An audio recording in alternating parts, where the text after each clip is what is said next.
আল্লাহ তাআলার একটা বান্দাকে আমার আল্লাহ তাআলা মৃত্যুবরণ করাবেন ঈমানের সাথে। আমি আপনাদেরকে প্রশ্ন করেছিলাম, আপনারা ঈমানের সাথে মরতে চান কিনা? আপনারা সবাই বলেছেন হ্যাঁ চাই। এলাকার ভিতরে যেই বেটারা সুদের ব্যবসা করে এও চায় বালা মতো মরত, অথচ সে সুদের টাকা খায় আবার বিল্ডিং বানাইছে। আপনি ঠিক বললো ঠিক, না বললেও ঠিক। যে বেটা সুদে প্রতি মাসে 1 লাখ টাকা 1000 টাকা কইরা কইরা নেয়, এই বেটাও কিন্তু চাই মরণের সময় বালাভাবে মরতে। যেই বেটা প্রতি মাসে মাসে সুদের টাকা, সপ্তাহে সপ্তাহে সুদের টাকা খায়, ওই মানুষটাও চাই মরার সময় ঈমান নিয়ে মরতে। কিন্তু মুসলমান কখনোই সম্ভব না, কারণ এরা হারামখোর, এরা পরের হক মাইরা মাইরা খায়, এরা সুদের টাকা খায়, টাকা দিয়া টাকা বাড়ায়। কখনো এরা ঈমান নিয়ে মরতে পারবে না। এবার বলেন, এমন হারাম টাকা টাকা দিয়া টাকা বাড়ায়, সুদ ঘুষ খায়, এমন মুসলমানও সমাজের মধ্যে আছে না? আমাদের সমাজের মানুষের সুদখোর গুলারে মসজিদের সভাপতি বানায়, আমাদের সমাজের মানুষের সুদখোর ঘুষখোর গুলারে মসজিদের সেক্রেটারি বানায়। সমাজের মানুষ এলাকার সর্দার মাতাব্বরির দায়িত্ব সুদখোর ঘুষখোর গুলারে দিয়া দেয়, কিন্তু আসলে পরিস্থিতি এমন হওয়ার কথা না। আর আমার মাঝে মাঝে বিবেকটা বাধা দেয়, এই সুদখোর ঘুষখোর গুলার কি একটু শরম লজ্জা হায়া বলতে কিছু নাই? এরা হারাম টাকা খাইয়া কেমনে এলাকায় প্রতিনিধিত্ব করতে আসে এটাই আমাদের বুঝে আসে না। আপনাদের কাছে আবদার থাকবে, এমন হারাম কাজের সাথে কোনোদিন সম্পৃক্ত হওয়া যাবে না। জোরে কয় না, কারণ বিপদে পড়লে সুদখোরের থেকে আমি আপনাদের কাছে একটা আবদার জানাই বাবা, সুদ যেই ব্যক্তি খায় খোদার কসম সে জাহান্নামী। আছে এলাকা, কালকে এলাকা দোয়ান দিত বইতার তো হে কইব কুমিল্লাতে বক্তা আনছে শামীম রেজা, হে আমরা এমন দোয়া দুইয়া দিয়ে গেছে রে। যারা সুদ খায় তারা জাহান্নামী, কথাটা সত্য না মিথ্যা? বলে হুজুর আমি তো সুদের টাকা খাই না, তবে মাঝে মাঝে বিপদে পড়লে তার কাছ থেকে কিছু টাকা সুদে আনা লাগে। আল্লাহর কসম সে সমান অপরাধী। বলে হুজুর আমি খাইও না দেইও না, এলাকার সর্দার মাতাব্বর বৃদ্ধ মানুষ হওয়ার কারণে তারা আমারে ধরে নিয়ে তারে টাকা দিলে সাক্ষী বানাই। খোদার কসম খাইনার যে গুনাহ দেউইনার যে গুনাহ, সাক্ষী হইনার সিগনেচার দেউইনা জিম্মাদারের সমান গুনাহ। বলে হুজুর আমি এইটাও না। বলে কোনটা?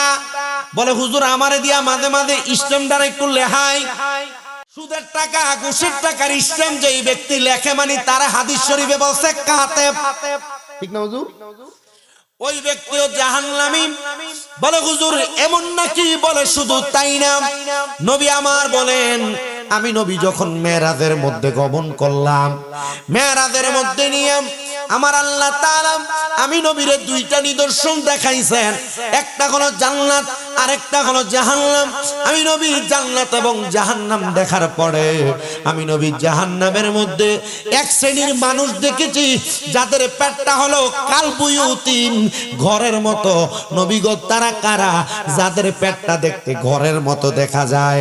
নবী আমার বলে তারা আর কেউ না গো, কেউ না, এরা হলো ওই মানুষ যারা টাকা দিয়া টাকা বাড়ায়, মানে সুদের টাকা ঘুষের টাকা খায়। নবী আমার কয় আমি দেখলাম জাহান্নামের মধ্যে এক প্রকার মানুষ যাদের পেটটা কালবুয়ুতিন ঘরের মতো।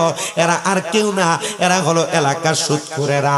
শুধু সুদখোর না রে বাবা, আল্লাহর নবী বলেন আমি নবী দেখেছি ওই কালবুয়ুতিন ঘরের মতো পেটটার ভিতরে হলুদ রঙের সাপ, 2 শিংওয়ালা সাপ এদের কলিজার মধ্যে দংশন করতেছে।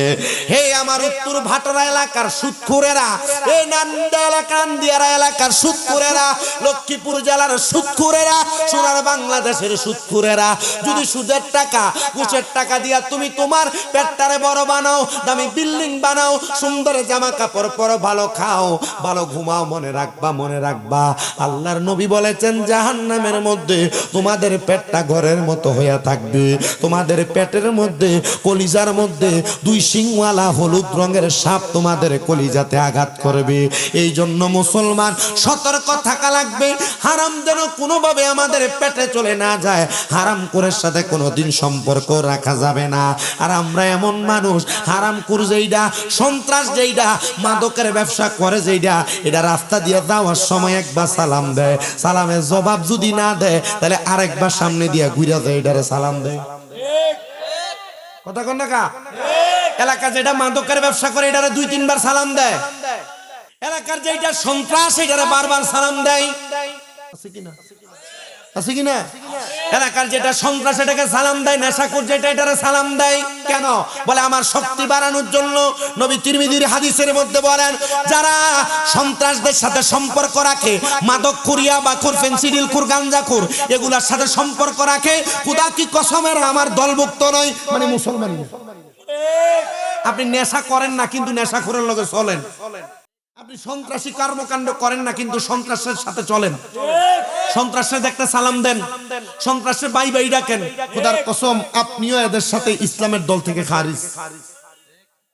ভাইজান আমাদের ডিস্টার্ব হয়, ভিতরে আসার দরকার। ওয়াজ শুনলে ভিতরে, নাইলে বাইরে। বক্তা হইলে বাইরে কেন? এমন বেয়াদব বক্তার দরকার নাই। সন্ত্রাস যারা করে, মাদকের ব্যবসা যারা করে, আপনারা বলেন এরা কি ভালো মানুষ না খারাপ মানুষ?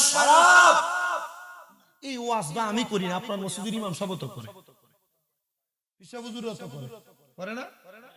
মানুষ কেন ছাড়ে না? মানুষ কেন তাসির হয় না? না না, খতামাল্লাহু আলা কুলুবিহিম, তো এদের অন্তরে আল্লাহ মোহর মেরে দিয়েছে, এরা পরিবর্তন হবে না। আর এরা যদি ভালো হয়ে যায় তো আল্লাহ জাহান্নাম বানাইছে কেন? আপনারা কথা বলেন না।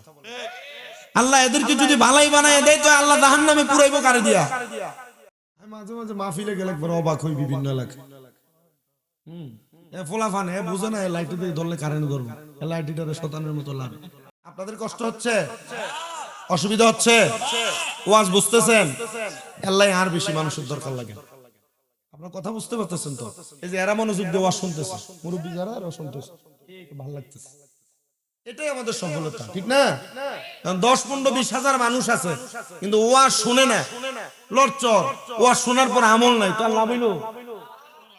আমি আপনাদেরকে যেই কথা বলতেছিলাম, নেশা যারা করে আর নেশাখোরের সাথে যারা চলে, দুটো কি আলাদা না একরকম? সন্ত্রাসবাদ যারা করে, সন্ত্রাসের সাথে যারা চলে, বন্ধুত্ব করে, এরা কি একরকম না আলাদা? বলে হুজুর কেন, একটু পরিচয় দেন।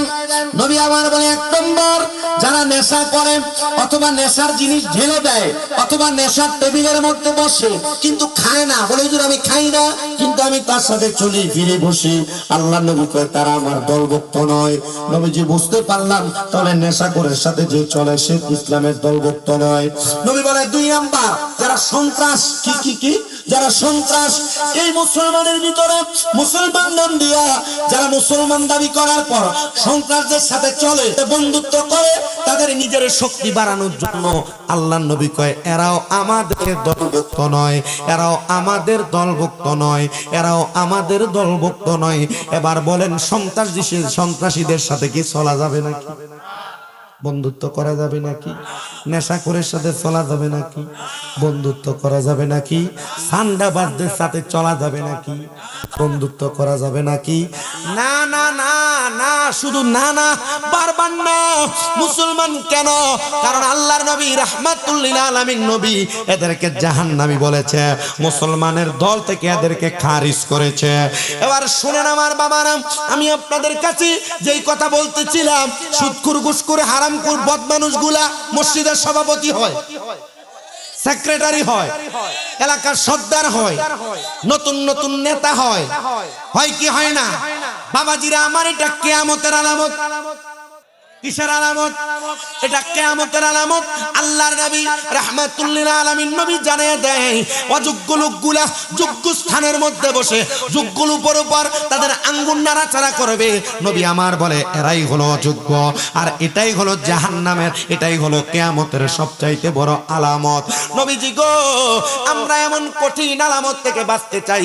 নবী আমার জানিয়ে দেয়, উম্মত আমার শোনো শোনো শোনো, যদি তোমরা বাঁচতে চাও তাহলে তোমরা দুনিয়ার জমিনের মধ্যে থাকা অবস্থায় এমন ভাবে চলো, হে দুনিয়ার মানুষ, ইয়া আইয়ুহাল্লাযীনা আমানু তাকুল্লাহা ওয়াল তানজুর নাফসুম মা কদ্দামাত লিগাদিন ওয়াত্তাকুল্লাহা ইন্নাল্লাহা খাবীরুম বিমা তা'মালুন। সুবহানাল্লাহ বলেন না?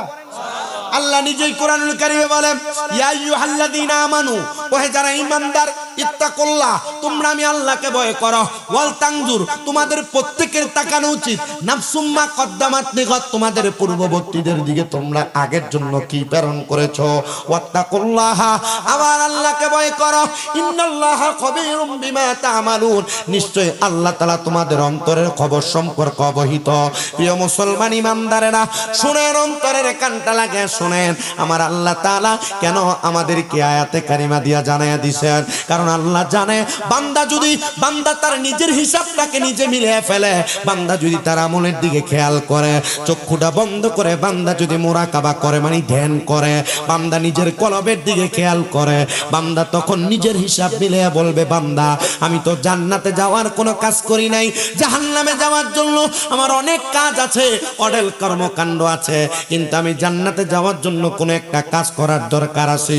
তখন বান্দা আর জাহান্নামী কাজ করবে না, বান্দা তখন বদ কাজ করবে না, বদ আমল করবে না, বান্দা তখন ভালো আমল, বান্দা তখন নেক আমল করার জন্য পাগল পারা হয়ে থাকবে। প্রিয় বাবারা, আমি সেই নেক আমলের কথাই বলতেছিলাম। ওই নেক আমলের প্রাথমিকভাবে যে আমলটা আপনি করবেন সেটা হলো আপনার জন্য আল্লাহ তাআলার কোরআনুল কারীমের তেলাওয়াত। বলে হুজুর, আল্লাহ তাআলার কোরআনুল কারীমের তেলাওয়াত করলে আমার আল্লাহ তাআলা কেমন ভাবে আমাদেরকে দুনিয়া পরিচালনা করাবেন? নবী তো বলেছেন 10টা পুরস্কার, এর মধ্যে 5 নম্বর পুরস্কার পর্যন্ত আসছিলাম, আমি 10টা পুরস্কারের কথা শেষ করতে পারি নাই। কমিটি আমার সাবজেক্ট দিয়েছে পিতামাতার কর্তব্যের কথা বলার জন্য। আমি আমার ধারাবাহিক আলোচনায় আমি আমার বক্তব্যটা শেষ করে আপনাদের কাছ থেকে যাব। তো যেই কথা বলতেছিলাম, 5 নম্বরে আমার আল্লাহ তাআলা আল্লাহর বান্দাগুলারে দুনিয়ার জমিন থেকে ঈমানের সাথে মরণ দিবে। বলে হুজুর, ঈমানের সাথে মরণ দেয় কেমনে? নবী আমার বলে, যখন কোন ঈমানদার বান্দা মারা যায়, ঈমানদার বান্দা মারা যাওয়ার সময় আমার আল্লাহ তাআলা ওই বান্দাটার সামনে 1টা 2টা 3টা না, আল্লাহ তাআলা ওই বান্দাটার সামনে অসংখ্য ফেরেশতাকে দাঁড় করায়া দেয়। ঈমানদার বান্দার সামনে অসংখ্য ফেরেশতা শুধু দাঁড় করায়া দেয় না, আল্লাহ তাআলা পৃথিবীর সৃষ্টি লগ্নে আল্লাহ তাআলার লামকানের মধ্যে একটা গাছ লাগাইছেন, বৃক্ষরোপণ করেছেন, যে গাছটার নাম হলো তওবা নামক গাছ। ওই তওবা নামক গাছ অথবা সাদরাতুল ইয়াকিন নামক গাছ, ওই গাছের মধ্যে এতগুলা পাতা আছে, দুনিয়াতে যতগুলা বান্দা বান্দি আছে প্রত্যেক পাতায় পাতায় বান্দাদের নাম লেখা আছে, নাম। যখন গাছের পাতাটা ঝরে পড়ে যায়, ওই বান্দাটার সামনে আমার আল্লাহ তাআলা মালাকুল মাউত আজরাইল আলাইহিস সালাতু ওয়াস সালামকে পাঠানোর জন্য অনুমতি প্রদান করে দেয়। কিন্তু মালাকুল মাউত আজরাইল আসার আগে একটা মুমিন বান্দা, মুত্তাকি বান্দা, ঈমানদার বান্দার কাছে আল্লাহ তাআলার 2 জন নূরানী রহমতের ফেরেশতা পাঠায়া দেয়। 2 জন ফেরেশতা যখন পাঠায়া দেয়, ওই 2 জন ফেরেশতা মুমিন বান্দার একজন মাথার কাছে এসে বসে, আরেকজন বান্দার নাকের ডগার মধ্যে এসে বসে। 2 জন ফেরেশতা বান্দার সামনে যখন আসে, একজন বান্দার নাকের কাছে মেশক আম্বরের আতরের সুগন্ধি ছড়ায়া দেয়, আরেকজন বান্দার মাথার মধ্যে হাত বুলিয়ে দিয়া বান্দারে ঘুম পাড়ায়া দেয়। যখন বান্দার সামনে মালাকুল মাউত আজরাইল আগমন করে, ওই বান্দাটার সামনে আগমন করার সাথে সাথে আজরাইলে সর্বপ্রথম বান্দার বুকের মধ্যে হাত দেয় বান্দার রূহটা কবজ করার জন্য। আমারে বাটর এলাকার মুরব্বী বাবা, পর্দার অন্তরালের মা, তোমরা যারা ঈমানের সাথে মৃত্যুবরণ করার স্বপ্ন দেখো, মরার আগে একবার নবীর দিদার কামনা করো। মাগো বেপর্দা চইলা বেহায়াপনা কইরা, বাবা গো হারাম খায়া নামাজ রোজা ছেড়ে দিয়া কখনো এমন মুত্তাকির মতো, ঈমানদারের মতো তুমি মরতে পারবা না। শোনো, মুত্তাকিদের মতো মরণটা কত আরামে হয়, কত সুন্দর ভাবে হয়। বলে হুজুর কেমন করে হয়? আরে বাবা রে, এটার স্বাভাবিক উদাহরণ তোমরা যদি বুঝতে চাও, দুনিয়ার স্বাভাবিক মানুষকে মাটি দেওয়ার সময় কাফন দাফন দিয়া জানাজা পরে তারে দাফন দেওয়া হয়। কিন্তু সরকারি প্রথম গেজেটেড কর্মকর্তা যদি ইন্তেকাল করে, প্রশাসনিক কর্মকর্তা যদি ইন্তেকাল করে, দেখবা সেনাবাহিনী অথবা পুলিশের সদস্য আইসা কত সুন্দর সেলুট দিয়া সালাম দিয়া তারা দাফন করার জন্য প্রস্তুতি নেয়। কোন মুত্তাকি ইমানদার যখন মারা যাবে, মারা যাওয়ার সময় দুইজন ফেরেশতা যখন বান্দার নাকের আগে আর মাথার কাছে বসবে, আজরাইল যখন বান্দার সামনে আইসা বান্দার বুকটার মধ্যে হাত দিবে বান্দার রূহটা কবজ করার জন্য, দুইজন ফেরেশতা বান্দার বুকের সামনে এসে ডাক দিয়ে বলবে, রে আজরাইল, বান্দার বুকের মধ্য দিয়া রূহ কবজ করতে পারবা না। বলে কেন পারবো না? বলে বান্দার বুকের মধ্যে আল্লাহ নবীর প্রেম আছে, ভালোবাসা আছে, মুহাব্বত আছে, এই জন্য বান্দার রূহ তুমি কবজ করতে পারবা না। চলে যাবে আজরাইল আবার আল্লাহর অনুমতি নিয়ে আবার বান্দার হায়াত যেহেতু শেষ, বান্দার রূহ নেওয়ার জন্য আগমন করবে। এবার বান্দার বিবাচিকা নূর নূরানি চেহারার মধ্যে হামলা করবে রূহ নেওয়ার জন্য। বান্দার কপাল মুখের মধ্যে যখন খাপড়ি মারবে আজরাইল রূহ নেওয়ার জন্য, দুইটা ফেরেশতা বলবে, আজরাইল বান্দার মুখ দিয়া কপাল দিয়া রূহ নিতে পারবা না। বলে কেন? কারণ কি? বলে বান্দার কপাল দিয়া বান্দা 5 ওয়াক্ত নামাজের সেজদা দিয়েছে, বান্দার কপালের মধ্যে নামাজের নূর আছে, নূর, এই জন্য বান্দার কপাল দিয়া তুমি রূহ নিতে পারবা না। যুব সমাজ, মুরব্বী সমাজ, পর্দার অন্তরালের আমার মা গো, আমি চাই না এই লক্ষ্মীপুরের ভাটোরা নান্দিয়ার এলাকার কোন মা বোনেরা দুজকের আগুনে জ্বলুক। মা তোমরা অবহেলায় নামাজ ছেড়ে দাও। মা গো মা, তোমরা দুনিয়ার কর্মব্যস্ততায় নামাজ ছেড়ে দাও, সংসারের মায়া পুরা নামাজ ছেড়ে দাও।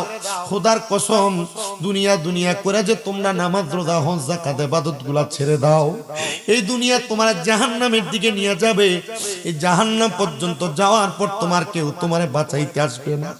আমি সবার কাছে করো জোরে আবদার করি, মা যদি তোমরা জান্নাতের রাস্তা নিতে চাও, 5 ওয়াক্ত নামাজের পাশাপাশি তাহাজ্জুদ গুজারি হয়ে যাও, মাগরিবের পরে আওয়াবিন গুজারি হয়ে যাও, ফজরের পরে সূর্য ওঠার আগ পর্যন্ত অপেক্ষা করো, ইশরাকের নামাজ, তাসবিহের নামাজ, দুহার নামাজ গুলা আদায় করো, মাঝে মাঝে সুযোগ পাইলে সালাতুত তাসবিহ নামাজ গুলা আদায় করো, মাঝে মাঝে সুযোগ পাইলে 100 রাকাত সালাতুল খায়রের নামাজ আদায় করো, মাঝে মাঝে সুযোগ পাইলে ইস্তেগফার নামাজ পড়ো, মাঝে মাঝে নামাজ সুযোগ পাইলে ক্ষমা প্রার্থনা করার জন্য 2 করে নফল নামাজ আদায় করো।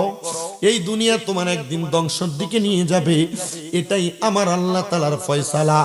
তোমরা তো আল্লাহ তাআলার নিয়ামত পাওয়ার পরে এগুলাকে অস্বীকৃতি জানাও। আল্লাহ তাআলা তো আল্লাহ তাআলার কোরআনুল কারীমে বারবার আল্লাহর কোন নিয়ামতকে অস্বীকার করবে বলে আল্লাহ সূরা রহমানে বারবার বলেছেন, কিন্তু তোমরা আল্লাহ তাআলার অস্বীকার নিয়ামতকে অস্বীকার করতেছো, যদিও মুখ দিয়া বলো না, তোমার কর্ম সেটা প্রমাণ করে। ও বন্ধু গো, এই জন্য সবার কাছে করো জোরে আবদার, নামাজি হও। নামাজ মানুষকে ধনী বানায়, নামাজ মানুষকে পাপ মুক্ত রাখে, নামাজ মানুষকে বিপদ মুক্ত রাখে, নামাজ মানুষকে রোগ মুক্ত রাখে, নামাজ মানুষকে বিপদ আপদ থেকে বাঁচিয়ে রাখে, নামাজ মানুষকে দুনিয়ার শত্রু থেকে বাঁচিয়ে রাখে। ধনের আশা করো, সম্পদের আশা করো, কিন্তু তুমি নামাজ আদায় করো না, খোদার কসম তুমি বান্দার ধন সম্পদ থাকতে পারে, তোমার কোনো দাম নাই। আমি হিসাব মিলিয়ে দেখলাম, সোনার বাংলাদেশে যে যত বড় ধনী তত বড় বেনামাজি, যে যত বড় ধনী সে তত বড় বেনামাজি। না না না, এগুলা কইরো না। যদি তুমি আল্লাহ তাআলার কাছে মুমিন হিসেবে রূপান্তর হইতে চাও, প্রস্থাপিত হইতে চাও, তাহলে আল্লাহ তাআলার ইবাদত নামাজের মধ্যে মনোযোগী হয়ে যাও। আর যদি নামাজে মনোযোগী হইতে পারো, দুনিয়ার সম্পদ তোমার না থাকতে পারে, আখিরাতের সম্পদে ধনী হইয়া মরতে পারবা। আরে ফজর গেল গো উমের ঘরে গো, জোহর গেল কাজে, আসর গেল হে এলাই দুলাই গো, মাগরিব এসা ঘুমের ঘরে গো। আরে ওরে জীবন গুনাই গুনাই গেল রে, হায় সংসার সংসার কইরা ববে গো, করিলি না বন্দিগি কিভাবে কাটা আইবা মনরে কবরের জিন্দে গিরে আরে ওরে জীবন গুনাই গুনাই গে এলো রে হাইরে বাড়ির পাশে পুকুর পারে গো বাঁধবি সুখের ঘর বলেন সে ঘরের নাম বাড়ির পাশে পুকুর পারে গো বাঁধবি সুখের ঘর পাইও নাই তোর বান্ধব নাই রে কে লইবে খবর রে হাইরে ওরে জীবন গুনাই গুনাই এলো রে হাইরে ওরে জীবন গুনাই পড়বি পড়বি বলের যুবক নামাজটা পড়লি না মরার পড়ে মা আওলার কাছে রে জবাব দিতে তো পারবি না রে হাইরে ওরে জীবন গুনাই গুনাই গে এলো রে হাইরে ওরে জীবন গুনাই প্রিয় মুসলমান আজরাইল বান্দার যখন মুখের মধ্যে হামলা করবে রূহটা নেওয়ার জন্য কপালের মধ্য থেকে জবাব দিবে আজরাইল বান্দার কপাল দিয়ে রূহ নেওয়া যাবে না কেন বলে বান্দার কপালের মধ্যে তার সেজদার নূর আছে পাওয়ার আছে এই জন্য বান্দার কপাল দিয়া বান্দার রূহ কবজ করা যাবে না এবার আজরাইল আইসা বান্দার ডান হাতের ডান বাহু বরাবর হামলা করবে মুমিন বান্দা মুত্তাকি বান্দা ফরেজগার বান্দা নেককার বান্দার রূহটা কবজ করার জন্য যখন বান্দার ডান দিকে হামলা করবে রূহটা নেওয়ার জন্য ডান দিক থেকে জবাব দিবে রে আজরাইল বান্দার ডান দিক দিয়া রূহ কবজ করা যাবে না যাবে না যাবে না বলে কেন যাবে না বলে বান্দার ডান দিক দিয়া দান এবং সদকা আছে সম্পদের পাহাড় বানায়া ফেলছে কিন্তু গরিবদের দান করে না সদকা করে না সম্পদের পাহাড় বানায়া ফেলছে ঠিকমতো যাকাত আদায় করে না মানুষকে যাকাতটা ঠিকমতো আদায় করে দেয় না মুসলমান মনে রাখতে হবে এই সম্পদগুলা তার জন্য কাল হইয়া দাঁড়াবে ময়দানে মাশরে বলে হুজুর যাকাত তো ভালোই দেয় মানে কি যাকাত দেয় আমাদের দেশের সম্পদওয়ালারা দান করবে দূরের কথা যাকাত দিবে দূরের কথা যাকাতের নামে বাটপারি চলে বাংলাদেশে 20টা 40টা 50টা শাড়ি লুঙ্গি কাপড়াই না মানুষকে দিয়া বলে যাকাত দেওয়া শেষ খোদার কসম করে বলি বাংলাদেশের ধনীরা যদি হিসাব করে যাকাত দিত মাত্র 3 বছর যাকাত দিলে বাংলাদেশে যাকাত খাওয়াই না মানুষ টোয়া পাওয়া যাবে না যাকাত দেয় 20টা শাড়ি যে কাপড়াই না দেয় এটা এক দোয়া দিলে একবার 11 ডিশ আই তো এটাই কইতিস আপনি 300 টাকা কইছেন যাকাতের কাপড় দাম 110 টাকা মানুষকে যাকাতের লুঙ্গি দিয়া যাকাতের নামে শয়তানি করে এমন মানুষও আছে না নাই প্রিয় মুসলমানেরা যেই ধনীরা দনের পাহাড় বানাইছে হিসাব করে যাকাত দেয় না যাকাত দেওয়াকে জরিমানা মনে করে এটা নবীর কথা নবী কয় কিয়ামতের আগে মানুষ যাকাত দেওয়াকে জরিমানা মনে করবে এরা জরিমানা মনে করে কারণ প্রতি 1 লক্ষ টাকায় 2,500 টাকা যাকাত দেওয়া লাগে এই বেটা 5-7 কোটি টাকার মালিক 1 লাখ টাকায় 2,500 টাকা যাকাত দিলে 1 কোটিতে বহু টাকা যাকাত দেওয়া লাগে 5 কোটিতে বহু টাকা দেওয়া লাগে 1000 কোটিতে বহু টাকা যাকাত দেওয়া লাগে এ মুসলমান যাকাত কিন্তু ঠিকমতো দেয় না যদি দিত তাহলে কিয়ামত আরো তাড়াতাড়ি আগাইতো না না দেওয়ার কারণে মানুষকে বিপদ আঁকড়ে ধরতেছে নতুন নতুন রোগ আঁকড়ে ধরতেছে মানুষের সম্পদ থাকার সত্ত্বেও কোনো শান্তি পাইতেছে না দেখবেন সম্পদের মালিক 10 তলা 20 তলা 5 তলা 2 তলা 1 তলা বিল্ডিং এর মালিক আরামে ঘুমাইতে পারে না ডাক্তার দোকান থেকে ফেন্টাডিল কিনা ঘুমের ট্যাবলেট কিনা খাইয়ার পরে ঘুমায় আজে বেটা রিকশা চালায় বেটা সারা দিন চালায় এসে সন্ধ্যায় এক মুঠ খাইয়া ঘুমাইলে নাক টেনে ঘুমা আরে এমন সম্পদের মালিক হইও না যে সম্পদ তোমার ঘুম কাইরা নেই যাকাতটা নির্দিষ্টভাবে আদায় করো যেই দান যেই যাকাত তোমার মরার সময় আজরাইলকে রূহ নিতে বাধা দিবে হুজুর কেমন করে আমরা তো সবাই সম্পদের পাগল আমরা তো যাকাত আদায় করার জন্য পাগল না আল্লাহর নবী কয় না তোমরা যদি যাকাত আদায় করো আল্লাহ তাআলা তোমাদের সম্পদে তারা কি দিবে? বরকত দিবে। তোমরা যদি যাকাত আদায় করো আল্লাহ তাআলা তোমাদের সম্পদকে বৃদ্ধি করে দিবে এবং তোমাদের সম্পদের নিরাপত্তার দায়িত্ব স্বয়ং আমার আল্লাহ নিয়ে নিবে। বাদশা সুলাইমান শাহজুলি রাহমাতুল্লাহ আলাইহি নাম শুনছেন হয়তো। হযরত সুলাইমান শাহজুলির কাছে ওনার ভক্তরা মুরিদানরা আসছে, হুজুর আপনি তো বড় পীর সাহেব মানুষ, একটু দোয়া কইরা দেন, আমরা জমি সম্পদ কম, আল্লাহ যেন আমরা বেশি করে সম্পদ চান না। ওই কোন না বল তারাই তো স্যার আমার বহু টাকার দরকার, কারণ টি হইলে মানুষ সালাম দেয়, মানুষ দাম দেয়, একই সম্পদ চান আপনি চান না। আমার কাছে টাকা হইলে আপনি সারাস্তিতে আর রামগঞ্জে যায় আপনি চিকিৎসা করতেন, আপনি দেবেন ঢাকা। আরো বেশি টাকা হইলে আপনি দেবেন ইন্ডিয়া ভ্যালু, আরো বেশি হইলে যাবেন সিঙ্গাপুর। টাকার দরকার নাই কা দিয়া কই হুজুর আল্লাহর ওলিরা যে সত্য আপনার কাছে না আসলে, আপনার সোহবতে না আসলে বুঝতাম না। বলে কেন রে বাবা? হুজুর আপনি যখন আমারে মুরাকাবার মধ্যে বসাইছেন, আমি মুরাকাবায় সূরা ফাতিহা সূরা ইখলাস 3 বার পড়া আমি যখন ইস্তেগফার পড়তে লাগলাম, হুজুর আমি হঠাৎ করে দেখলাম দুইজন সাদা রঙের পোশাকওয়ালা মানুষ আমার সামনে আইসা দাঁড়ায় গেছে, আমার মাথায় হাত বুলিয়ে দেয়। আমি জিজ্ঞাসা করলাম কারা গো আপনারা? ওনারা আমার জবাব দেয়, যেই মা বাবারে দেখার জন্য মুরাকাবা করছো, সম্পদ দান করে দিছ, আমরা তোমার সেই মা বাবা। সন্তান রে কেন আমাদেরকে দেখতে চাইছো? আমি জিগাইলাম মা গো মা, ও আব্বা এই জন্য দেখতে চাইছি আপনারা আমি দান করার পরেও জান্নাতে গেছেন কিনা।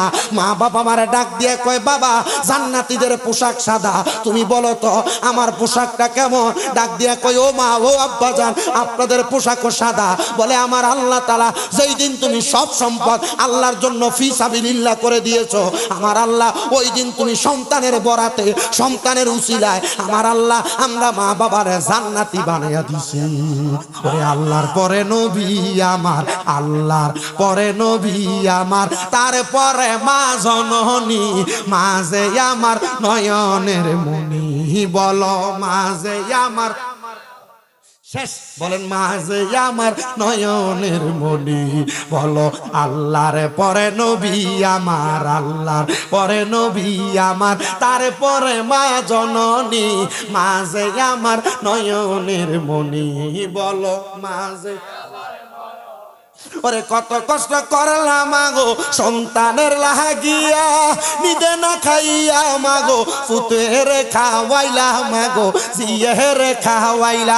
হায়রে কত কষ্ট করলাম মাগো সন্তানের লাগিয়া, নিজে না খাইয়া মাগো আমরা রে খাওয়াইলা, মাগো আমরা রে খাওয়াইলা।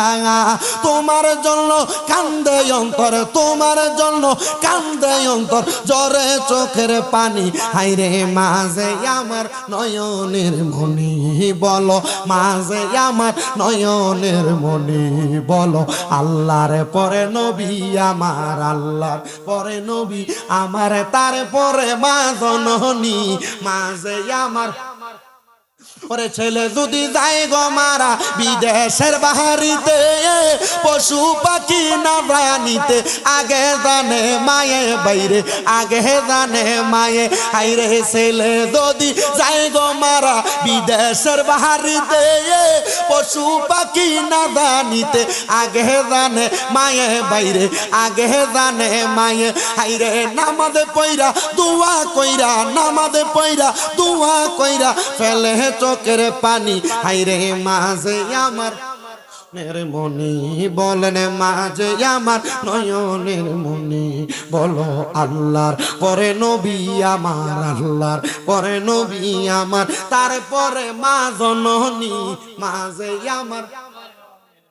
আল্লাহ আপনাদেরকে নিয়ে একটু মুহাব্বতে আল্লাহ তাআলার ইসমে জাত জিকির করব, পরে আমি হুজুরকে দিয়ে বিদায় নিব।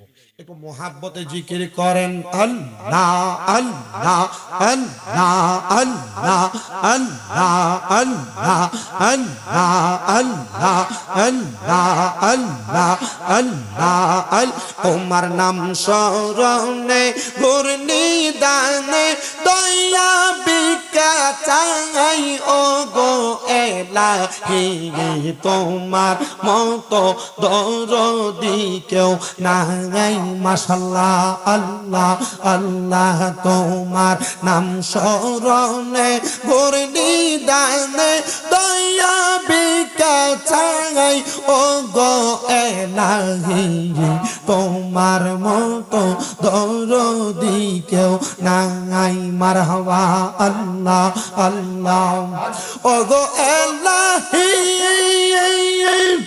কি সুন্দর দেয় বানাইয়া এই ববে দিলা পাঠাইয়া তাই তো আমরা করতেছি বড়াই মারহাবা আমরার মরণ কথা স্মরণ হয় না চিরকাল কেউ বেঁচে রই না কোন দিন জানি আমরা মইরা যাই ও গো এলাহি তোমার মতো দরদি কেউ নাই মাশাআল্লাহ আল্লাহ আল্লাহ নাম স্মরণে গুরনি দানে দয়া ভিক্ষা চাই ও গো এলাহি তোমার মতো দরদি কেউ নাই মাশাআল্লাহ আল্লাহ আল্লাহ ও গো এলাহি পিতা মাতার অমিলনে মাতৃগর্ভে পাঠাইলে জরায়ুতে দিয়েছিলে ঠাই তোমার এই আজব নমুনা পিতা মাতা টের পাইল না মানব রূপে পয়দা করলে সাই ও গো এলাহি তোমার মতো দরদি কেউ নাই মারহাবা আল্লাহ আল্লাহ নাম স্মরণে গুরনি দানে দয়া ভিক্ষা চাই ও গো এলাহি তোমার মতো দরদি কেউ নাই মারহাবা আল্লাহ আল্লাহ আল্লাহ একদিন নিয়া যাইবা ইমানদার বা নাইয়া নিও নবীজির প্রেম ইমানের মূল সবাই বোঝার তৌফিক দিও মারহাবা আল্লাহ আল্লাহ মা খাদিজা যাদের নানি ছিল মায়া বরদনি জাবালে নূরে যাইতেন তিনি নবীকে খাওয়াইতে খানা মারহাবা আল্লাহ আল্লাহ আল্লাহ একদিন নিয়া যাইবা ইমানদার বা নাইয়া নিও নবীজির প্রেম ইমানের মূল সবাই বোঝার তৌফিক দিও মাশাআল্লাহ আল্লাহ আল্লাহ